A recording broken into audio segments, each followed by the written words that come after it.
nice empty building. Before I begin, food's pretty good, isn't it? Yes, sir. Mission College Culinary School. Great. So anyway, it's a pleasure to welcome everybody here tonight. We learned a long time ago at ABC7 that if you want to do well, you have to be good. So we try every step of the way to do something good every day. And because of the people who work here, we do a lot of good. One of the things we do is Jefferson Awards. And that good philosophy that we have drives all of our community campaigns, our outreach activities, and all our special programs, and especially one like the Jefferson Awards. Jefferson Awards, for those of you who don't know, was founded in 1972 by Jacqueline Kennedy Onassis. I don't actually remember that. Actually, I do remember 1972. I just don't remember that. And they were established to recognize and encourage volunteerism in public service. So we're proud to sponsor the Jefferson Awards in Southern California and to recognize good people doing great deeds by donating their time, their talents, and energy to make a difference in the lives of others. And we have 10 wonderful people here today that we're going to recognize who have done all of that and more. The Jefferson Awards airs once a month on Eyewitness News at 6 on Fridays. And tonight's honorees will also be featured in an ABC special that will be on later on this year. And in addition, every awardee, every honoree gets a $1,000 donation to make to their favorite nonprofit. So, doing well by doing good, and good and well. You know how it works. It works. I'm looking at Dallas Raines and I'm going, how can I talk? Dallas Raines is out there. Such a fabulous guy. Is anybody else in the weather department here? Dallas is my favorite weatherman. He's fabulous.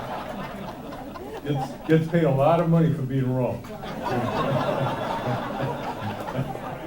So, anyway, let me stay on program because I always believe these things need to begin and end on the same day. We receive hundreds of nominations for the Jefferson Awards, and selecting the honorees, as I'm sure you can imagine, is very difficult. We get so many worthy candidates. But tonight's honorees represent the best of Southern California by working to be of service to others. So I want to congratulate and say thank you to each of them, and I might stumble on a few names, so if I do, please forgive me. John Alderetti, Bill Sears, Keole Behilga, did I say that right? Kahule.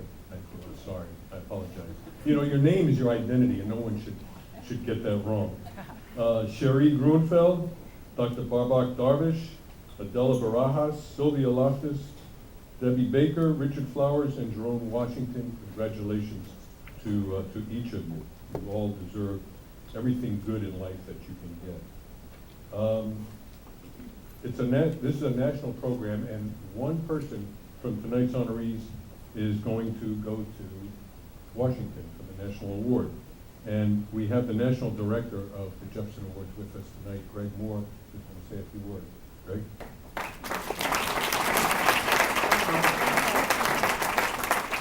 Well, I'm delighted to be here. I have the greatest job in the world. I get to travel around to different events like this one. And earlier I was making the rounds to the room and tried to meet as many of the recipients as I could. And I met quite a few of you, and the stories are just, one is more staggering than the next. And congratulations to all of you. As Arnie said, the Jefferson people who nominated him. Because if that hadn't happened, your stories would be told, and well, you know the rest of it. So thank you to the people that did the nominating. And then a very, very special thank you to the terrific media partner, KABC.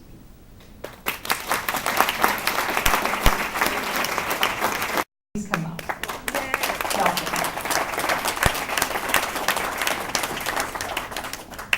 And I begin with a quote. She's passionate, she's really truthful about caring about the community. That's according to South LA resident Patricia Umana when describing Adela Barajas. After losing her 34-year-old sister-in-law, Laura Sanchez, an innocent bystander caught in the crossfire of a drive-by shooting, Adela started an organization called Life After Uncivil Ruthless Acts. The acronym is LAURA, in honor of her late sister-in-law. Every week, Adela returns to her old neighborhood from her family's new home in Southgate and runs weekly community meetings where residents work to make their neighborhood a better place to live. Adela, congratulations.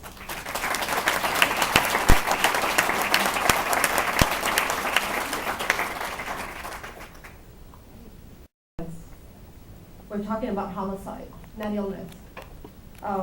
Laura was murdered 9 years prior to that. Her mother died the same way in a drive-by shooting.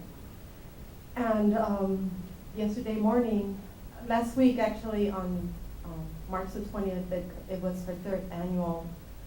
We have a resource fair which commemorates homicide victims. And we have a peace march, and we bring vendors, we bring politicians, we bring everyone so that they could actually come to the forgotten part of Greater LA in our Council People Network. This event, it's a way of showing people that, you know, the mothers of homicide victims, the loved ones, are still around after a homicide.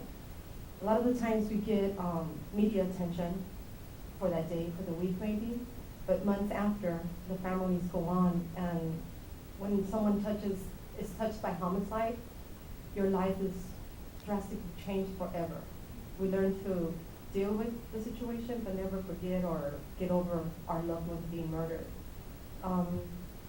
Receiving this award is hard because yesterday morning, a 17-year-old kid got killed.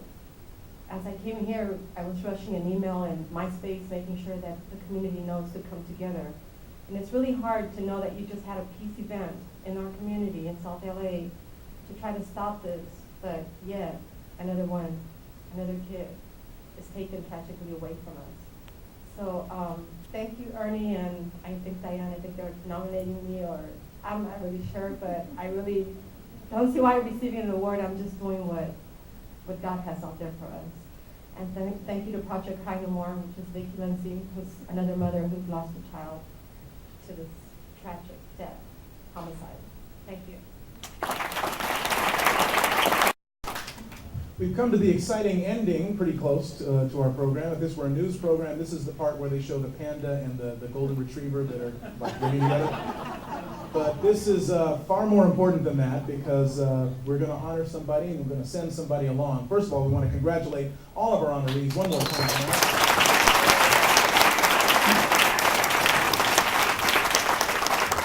As we have been mentioning, we're going to send one of our honorees to Washington, D.C. to participate in the National Jefferson Awards ceremonies. That'll be on June 21st and 22nd. We wish we could send all 10 of you, because you're all definitely worthy of that. You are all doing tremendous work in our community. We are all better because of you.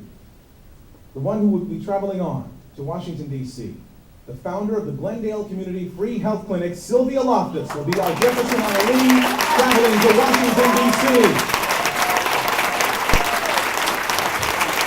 Congratulations, Sylvia.